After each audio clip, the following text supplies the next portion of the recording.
Hello and welcome to Western Civ. In this bonus author interview, I sit down with return guest, historian Andrew Pettegree, and we talk about his most recent book, aptly titled, The Book at War. The Book at War is a stunningly in-depth look at the role that literature, the novel, the book, the scientific journal has played in our greatest conflicts in human history. And not only that, he delves into how books have served as tools of war, both during the conflict and in the years leading up. As always, the links are in the show notes if you would like to purchase a copy of the book, which I encourage you to do. I've also included a link to my previous interview with historian Pettegree and a link to his previous book, because they are, as you'll find out in the interview, somewhat connected.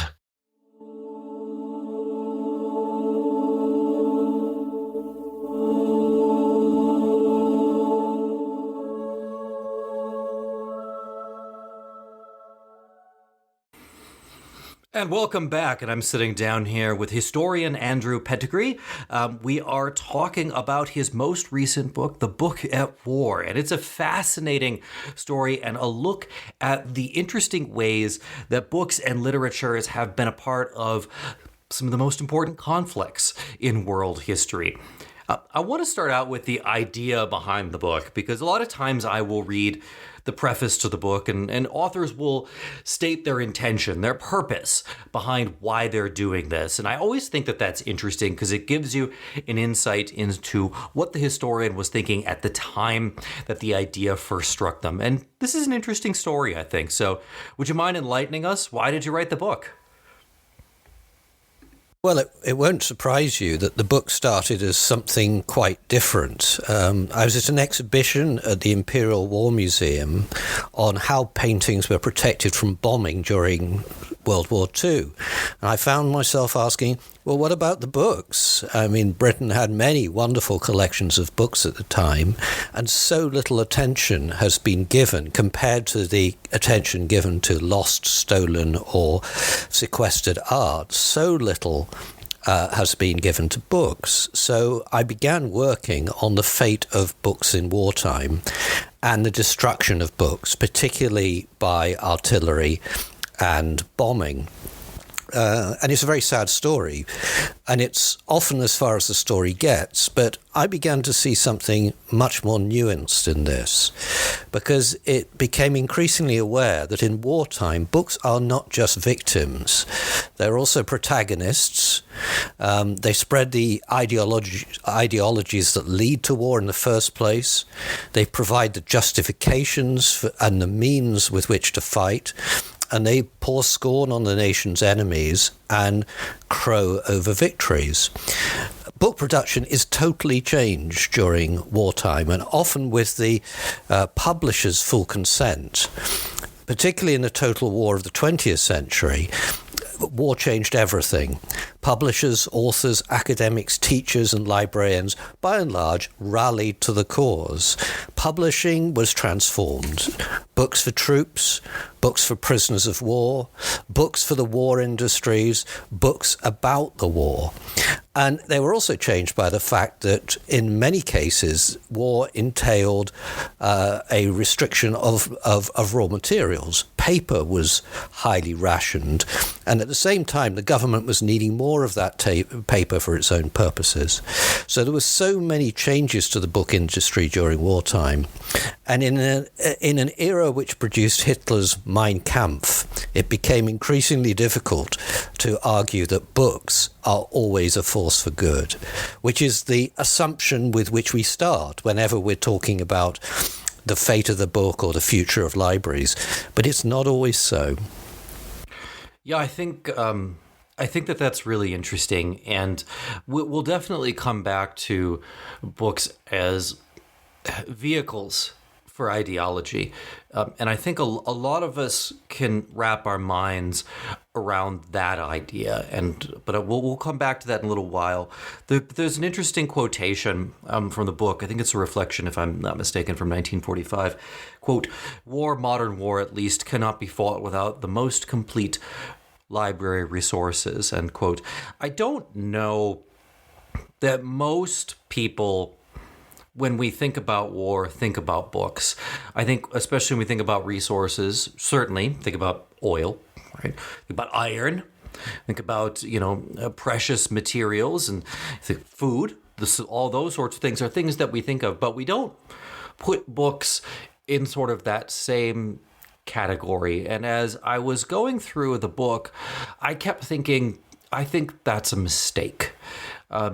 How big of a mistake is it for us to sort of disregard the importance of books, especially in modern warfare? Well, I think in 20th century warfare, both sides are always trying to get ahead in terms of science. Now, science can only make progress because of literature. In peacetime, in essence and in principle, science is international. People feed off each other's discoveries in medicine, in physics, in chemistry, as a way of pushing forward scientific frontiers. In wartime, the process changes completely. Now it's a matter of trying to make those advances in the development of weaponry, in the development of armament, and in the developing of new defensive technologies. Radar is a very good example of that, an offensive and a defensive technology.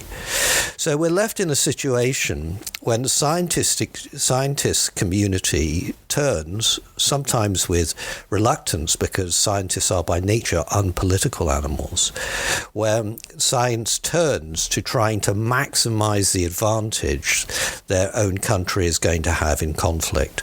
And that could be in small, incremental changes of artillery scope or that sort of thing, or it could be in fundamental changes like the introduction to warfare of aircraft, which is probably the most fundamental change of the 20th century, but also the tank and the submarine, which came to have an enormous significance in the 20th century. So all of these things need designs. They also need access to a scientific literature that you can build on, and libraries. Huge technical libraries are developed, particularly in Germany, and that's because of the strength of their technological and technical universities. They had a huge advantage at the beginning of the 20th century over the Western allies. And so war becomes a business which turns the normal polarities of science on its head, and instead of sharing as widely as possible to get the best minds all working together, it's a matter of trying to discover your opponent's secrets at the same time as preventing advances in science and physics and chemistry reaching the other side. So it's a very, very different way of thinking of things. Yeah, it's very much moving from a global view of universities and education and scientific progress to a nationalist view of sort of the same thing. I mean, the more things change, the more things stay the same. We're doing the same right now for superconductor technology when it comes to the United States, and trying to guard some of those secrets from, I'll put it in air quotations, enemies and would-be potential enemies. An enemy is something that you declare.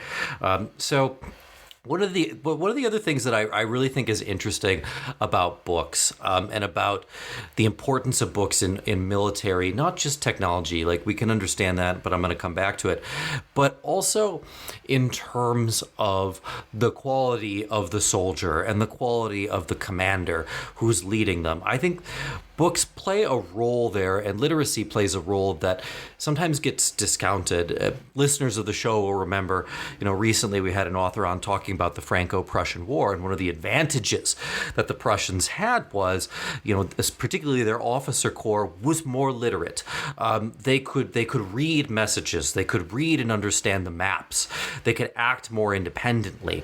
When you don't have the capacity to transfer information, using radios and things of that nature, if your front of the line staff is not literate and the other front of the line staff is, that's a major problem for them. And I thought that the part of the book about officer training and the Prussian cadet schools was really interesting. So I was wondering if you could tell us a little bit more about that, because I saw sort of a tie-in between some of the two recent books that I've been looking at.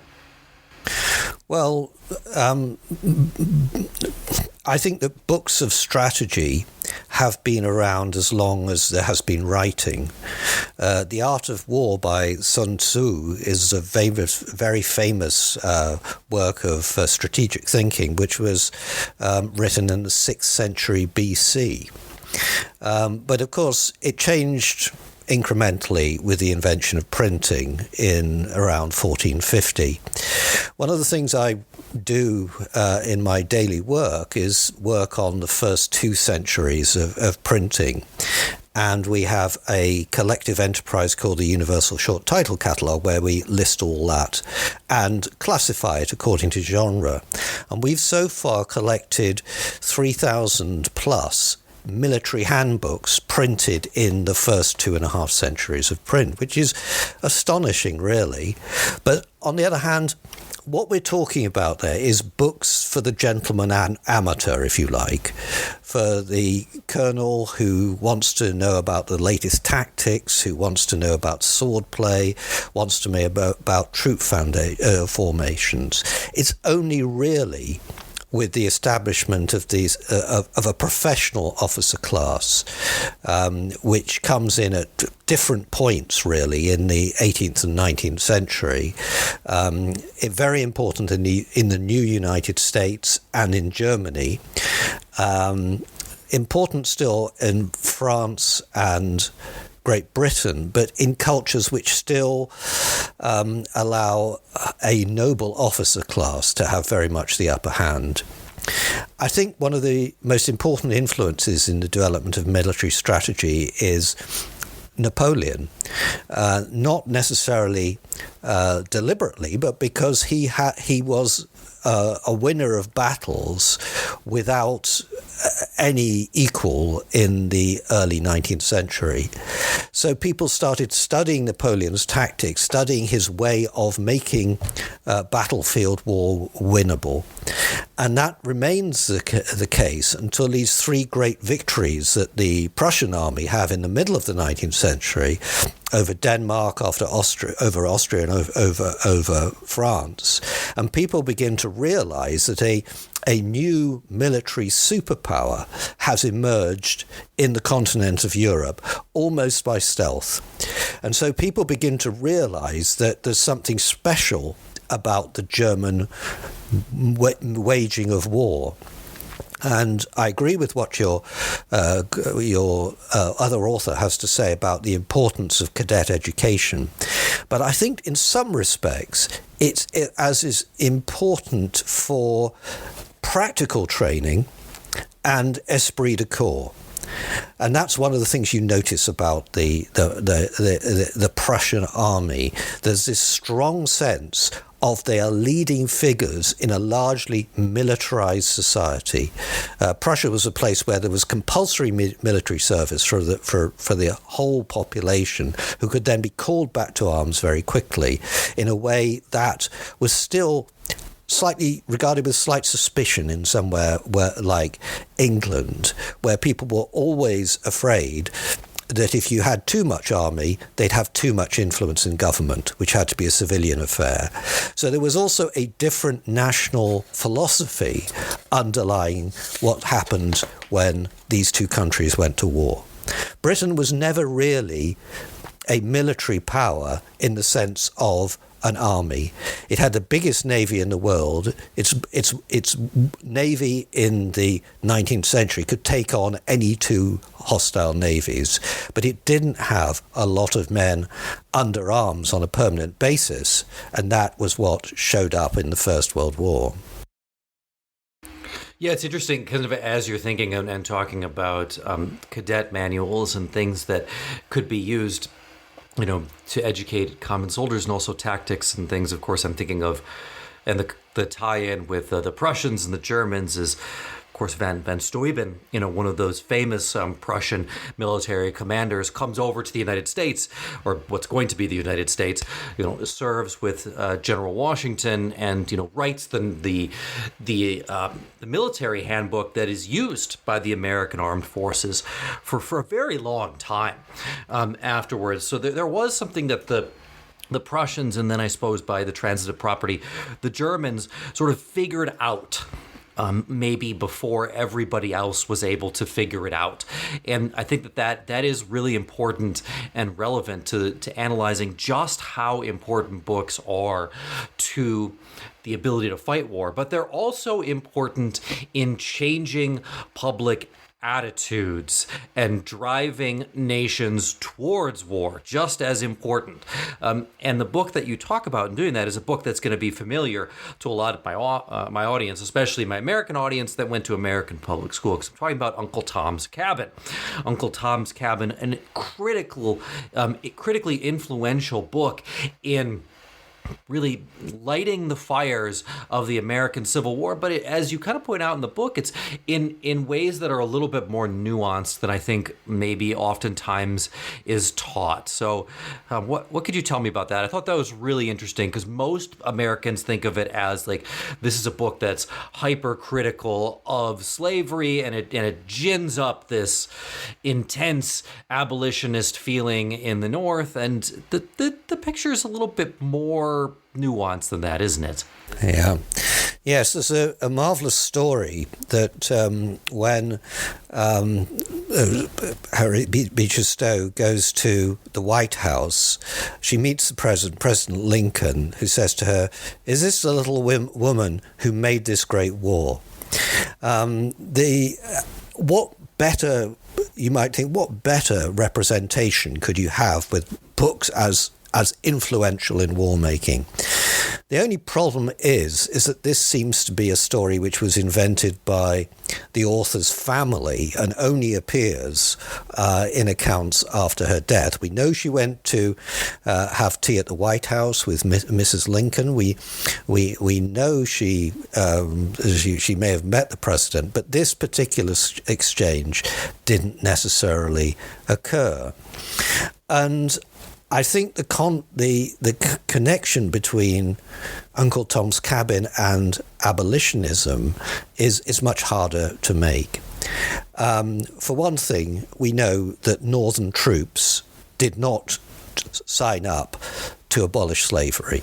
That was not their first priority.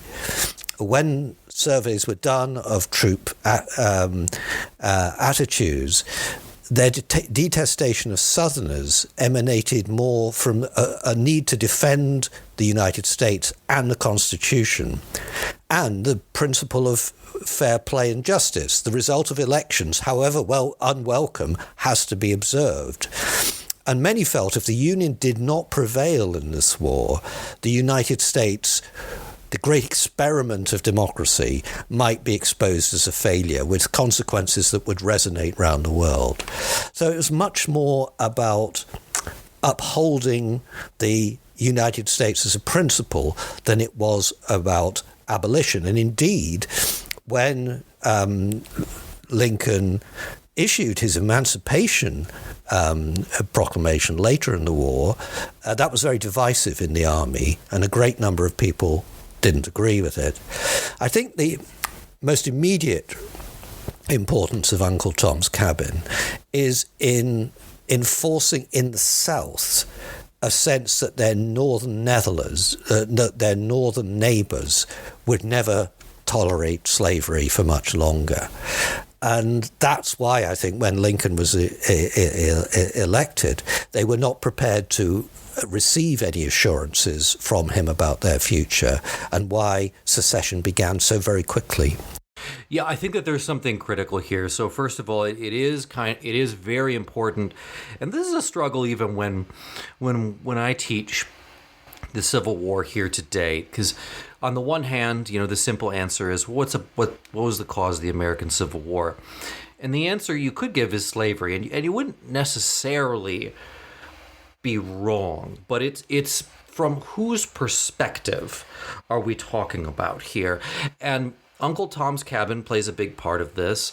The Liberator, which is an important abolitionist newsletter, William Lloyd Garrison coming out of Boston, is important.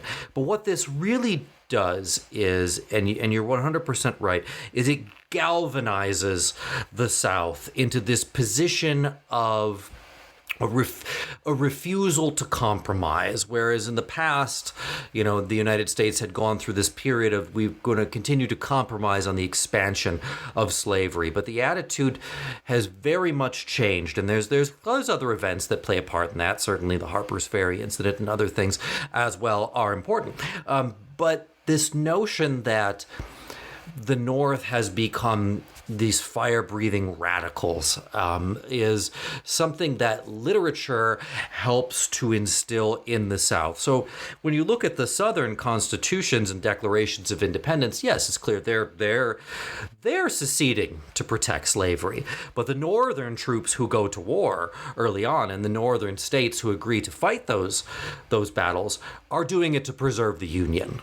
They're not doing it because of slavery. So it's a really interesting part of the book that I really enjoyed, because I like how it does debunk the myth, and I like that you brought up the story, by the way, too, the story that is totally, almost certainly fabricated. I mean, of course, we can't say that with 100% certainty, but it seems very likely that it is.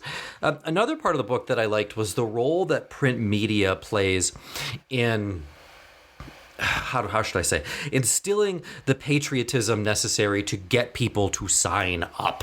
Like, it's all well and good, to gin up animosity towards the opponents, but it's quite another thing to get those individuals to get a rifle in hand and to wear the uniform and to march off to battle. Books play a really interesting role in that process, especially before introduction of mass media, television, and so on and so forth. So I was wondering if you could talk about that for a moment, because I really enjoyed that part of the book. Yeah, I think the lesson I took from that element of the research was that the best propaganda is not written as propaganda. It's just fed into ordinary day existence as normal reading fare. And looking at it from the point of view of Britain in the 19th century, which was by far the biggest economy until it was overtaken by the United States, we have things like Tom Brown's School Days, Thomas Hughes' novel, which has this exemplary sort of strong Christian-inspired young gentleman, which was one of the most successful books of the era. We have more and more, we have the Boy's Own Paper, which was a weekly paper which achieved what you would think nowadays would be the impossible, and that was that it was loved by boys but approved of by their teachers and their parents as well, which meant that this Boy's Own Paper could appear not only in the drawing rooms of the English middle classes, but it could also be taken by the public libraries and then read more widely as well. Between the First and the Second World War, we get all the stories of escape from German prisoner of war camps, which are enormously popular, and of course the adventures of Biggles, the First World War and thereafter flight flyer, was read by, I think, generations, which is why the RAF found it so much easier to recruit in the Second World War than the other two services, because it was by far the most romantic of the three. And I can tell you that when I was growing up, I inherited my uncle's supply of Biggles adventures, so I read my way through most of them myself. And what all this brings out is that there is a sort of natural conservatism in adolescents who want to succeed in society as it is, rather to fit in rather than to change society. And I think you can see that in all of this literature, which particularly in the British Empire was presenting a view of the Brits as strong, just, fair, and brave. And that's how schoolboys wanted to be. That's really interesting, and I also just can't think. I also think back to All Quiet on the Western Front, that book, and then the original movie version. Is very shows the German schoolboys celebrating the idea of going off to war, and they've been reading, and their teachers are preaching this idea, and so it's just books work in sort of an overlapping magnifier sense. I did my thesis in college was on Shakespeare. And, when I think patriotism in war, my mind inextricably turns to Henry V and the St. Crispin's Day speech. It's the rallying cry, to beat those pesky French again back.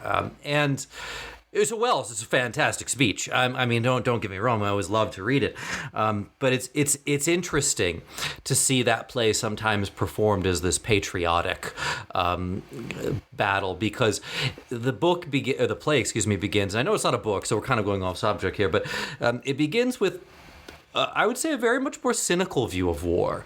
You have the two church officials, and I can't recall their titles from now, who are sort of essentially saying, well, we need to encourage this new king to attack France. We don't want him to look at our books, because we haven't been the most upstanding.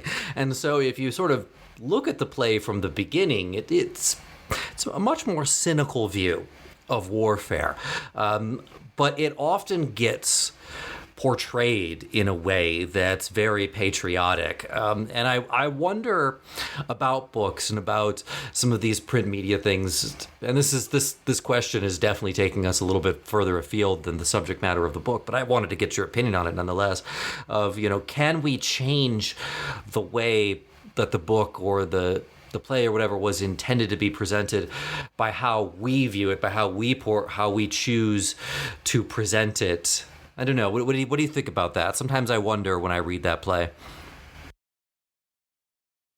Well, you've actually sort of brought us to one of my favourite scenes in Shakespeare, when Henry V is at his court and he says, "Tell me, Archbishop, would I be justified in going to invade France?" He says, "Oh, yes, sir," and gives a long speech about it. And it just brought home to me how much political thought from that period is basically telling rulers what they want to hear and giving them justifications for what they want to do. I think we can sort of link together, in a way, Henry V and All Quiet on the Western Front, because All Quiet on the Western Front, brilliant book, and a brilliant film. I saw the black and white version when it first came out, and it makes clear the sort of sheer brutality, and I think Remarque was making the point, the sheer pointlessness of war.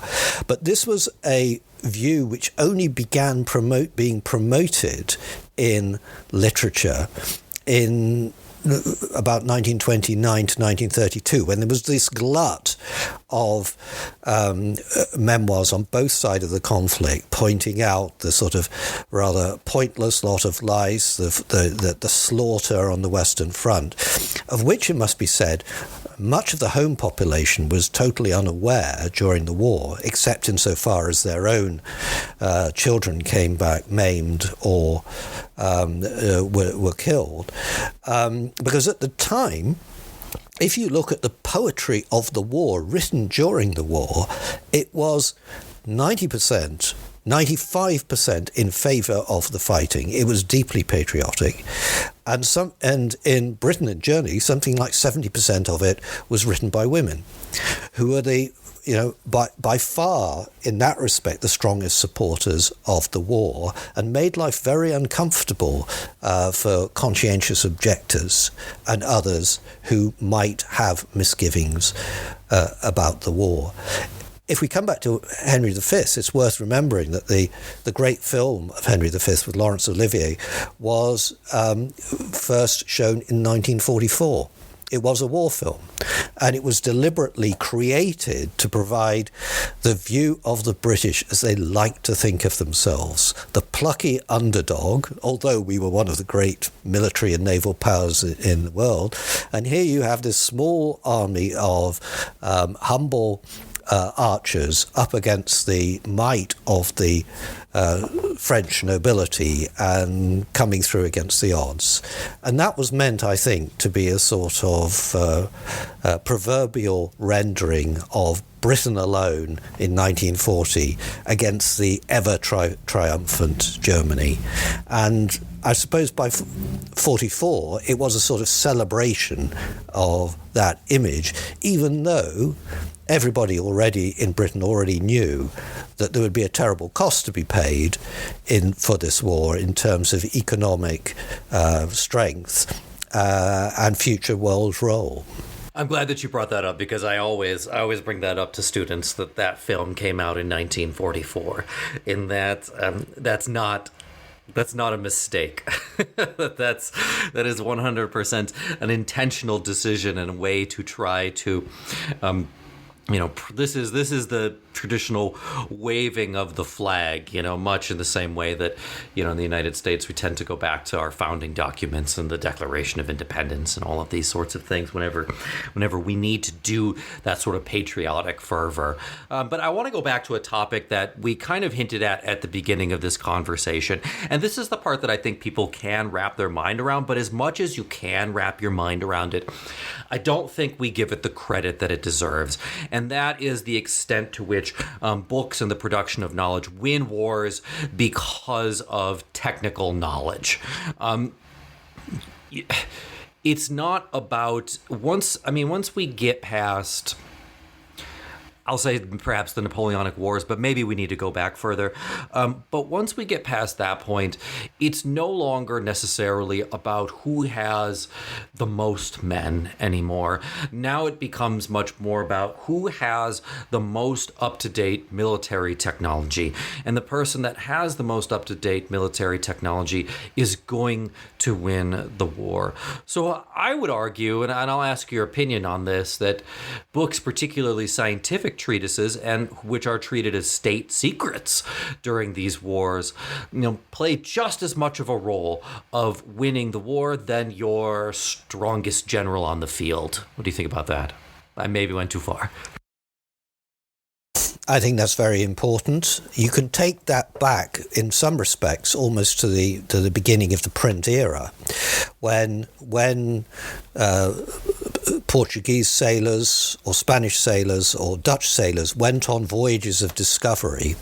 On their return, they were required to give over their logbooks and any topographical maps they had drawn and charts to their employers. It was not theirs to keep, because these too were regarded as state secrets.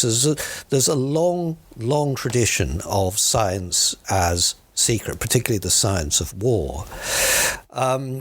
In the Second World War, this was actually a very difficult part of the book to write, because scientists who've talked about their role in the war, the inventions that they had to produce and so on and so forth, they don't put themselves in libraries very often, and it's hard to have them, to find them talking about libraries, because I think to science literature is so much of a given, and particularly periodical literature, scientific journals. And this was realized right at the beginning of the 20th century when both in England and Germany, there were efforts to digest all the foreign periodicals that were taken by different institutions into a central catalogue.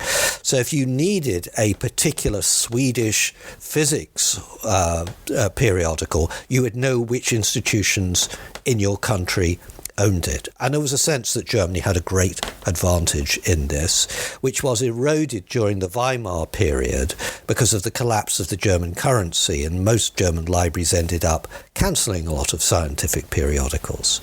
So you occasionally find scientists in their memoirs saying, "Oh yes, and I found the solution to this particular problem in a very obscure Russian periodical." And I think they say that as much to let you know that they read Russian rather than because this was a particularly unusual event. But the Americans, but then the supply of periodicals, current periodicals from Germany and Italy, dried up completely. So in America, they passed an act where the copyright of enemy combatant nations was cancelled. So they took it upon themselves, the right to reprint copies of foreign periodicals, which they then distributed to university libraries and laboratories. And of course, the Second World War, in that respect, was really important for American science, because the universities which until the Second World War, not a lot of Americans had won Nobel Prizes. Germany was very much in the lead in that respect.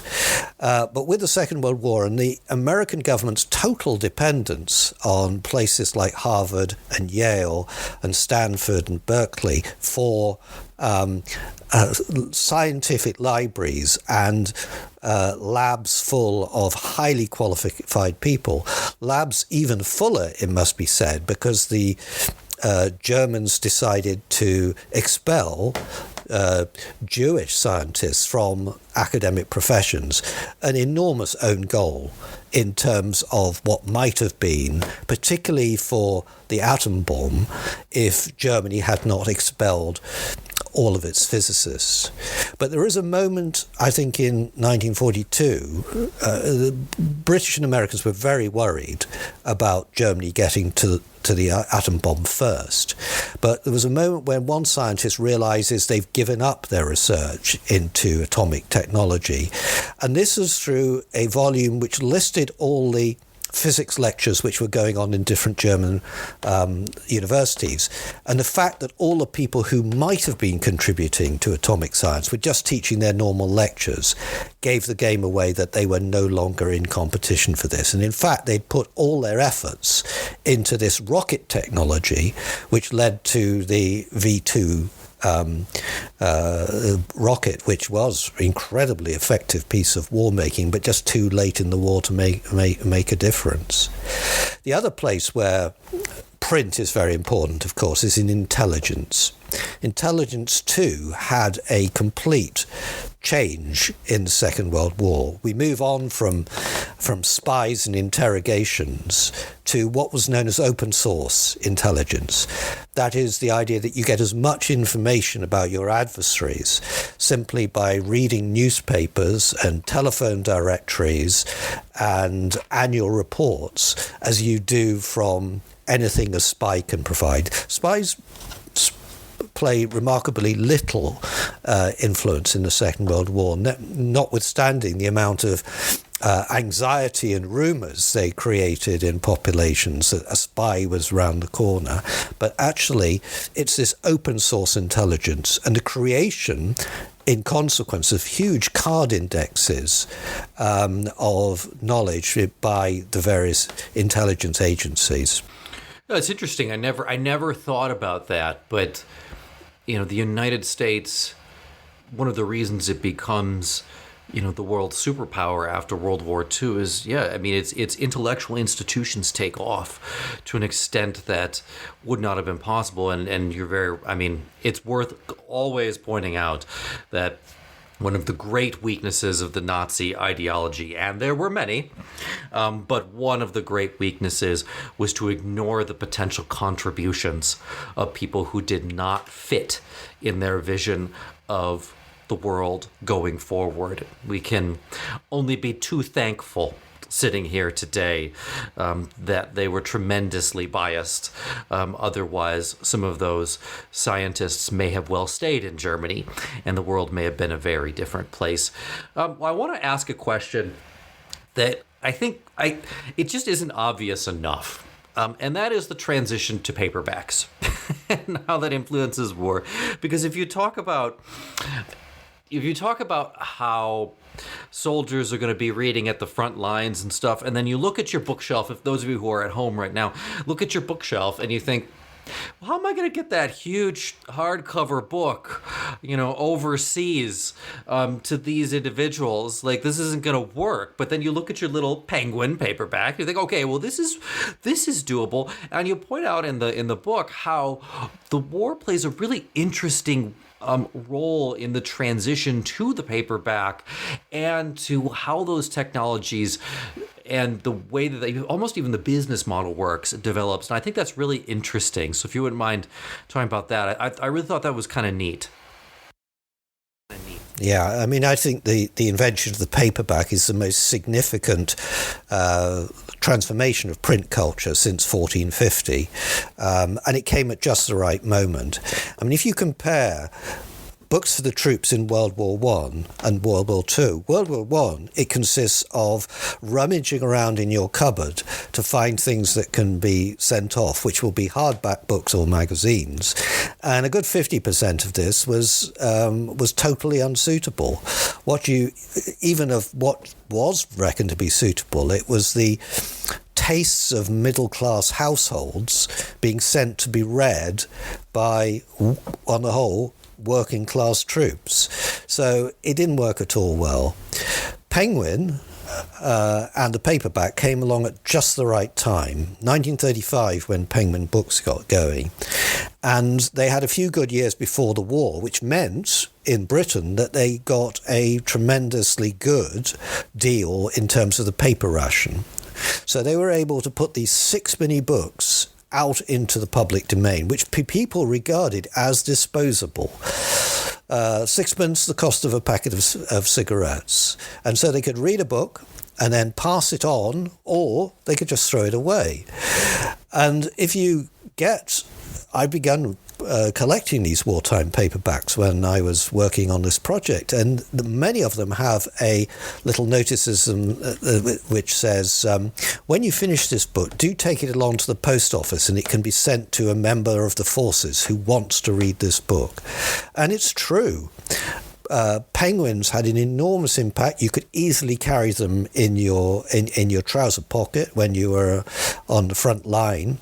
And the Americans came up with a even more brilliant alternative, which were the American Services editions, which were books, mostly novels, which would appeal to the GI, which were distributed in over 100 million copies of something like 1,000 copies, 1,000 titles, and they were distributed free of charge to serving soldiers. And they too would fit in the trouser pocket. So in all areas, whether it was the prisoner of war camp or on the home front, urban dwellers in Britain would put a few paperbacks into their emergency bag if they had to go down to the air raid shelter or were bombed out of their house. So an enormous impact. And of course, it was a change which was not going backwards. And it was a real challenge to the public library, because paperbacks, particularly these wartime paperbacks, began to disintegrate after let's say 20 readings. And so they weren't really suitable for the public library, who were forced to continue to pay about 18 times as much for a new hardback as they'd be paying for a paperback. So it was one of the things which sent public libraries on their trajectory out of the mainstream life of readers. And by the way, that's a great segue into the reality that you've written another book about the history of the library, which we did on this show and talked about. And we talked about paperback. So if you're interested, you can go back and listen to that interview. I'll put the link back to that one in the show notes, and I'll put the link to the library book in the show notes too, because you can pick that one up. In fact, they would make a great 1-2 purchase as we start to slowly transition in the fall into the holiday season that comes after that. Well, we're just about at time here, but I want to ask one last question, if I may. And that question is, I was really interested in the statistic that I saw in the book that 40% of those polled who were not soldiers, okay, so people who are not at the front line, so we're talking about civilians, read less during wartime, yet books were eagerly consumed by soldiers at the front. So I was really, and I don't know if we have an answer to this question, because it's, whenever you ask a question of like, well, what did people think? That's a difficult row to hoe. But if there's an answer, I'm kind of curious as to what it is, because it seems like such an interesting statistic to me. Well, I think the key here is the complete revolution in female participation in the war, which came with the Second World War. In Britain, and this survey took place in Britain, women were either conscripted to work in munitions factories, on farms, or in the forces, the sort of work which was exhausting and took up the whole day. Or many did voluntary work at home. They went and worked in restaurants or kitchens for the troops, or raised money in shops. Women were just more busy. And then there were the families that normally had domestic help, a cook or a maid or a gardener, and they all went off to get more lucrative jobs in war work. So I think that also made a huge difference, that the amount of women authors or women readers who had help in the house went down precipitously. And then you add into that the experience of 1940 and the Blitz. And certainly in 1940, a lot of people in their diaries reported having read so much less because they were simply too traumatized and anxious to read. So there's an awful lot of reasons why people who are regular readers read less. And on the other hand, people who hadn't done much reading before, like prisoners of war or many of the troops, read a great deal more, because you have to remember that many of the troops weren't serving in the front line but in support units where for long periods of the war there was nothing to do. They were maintaining defensive positions which weren't attacked. So for many of the troops, and certainly many prisoners of war, took up reading really for the first time. So I would say about the same number of people were reading lots of books. It was just they were different people. And the stuff about the prisoner of war thing, that's really interesting too. I enjoyed that section of the book. And it is, of course, worth repeating that, not every soldier is engaged in nonstop combat from the moment that they're conscripted to the moment that they're done. There's a lot, you talk to anybody who's fought in a war or served in the army, there's a lot of downtime. And paperbacks provided an avenue for some entertainment during that time period. Well, thank you so much for coming on the show. It was a wonderful book to read. Obviously, I like books, so I enjoyed it. And as someone who grew up a consumer of historical books that talk about war, it was interesting to think about it. I'll read anything that tells me how important books are any day of the week. So to me, that's wonderful. But thank you so much. I really appreciate it. That's my pleasure. It's very nice to be with you again.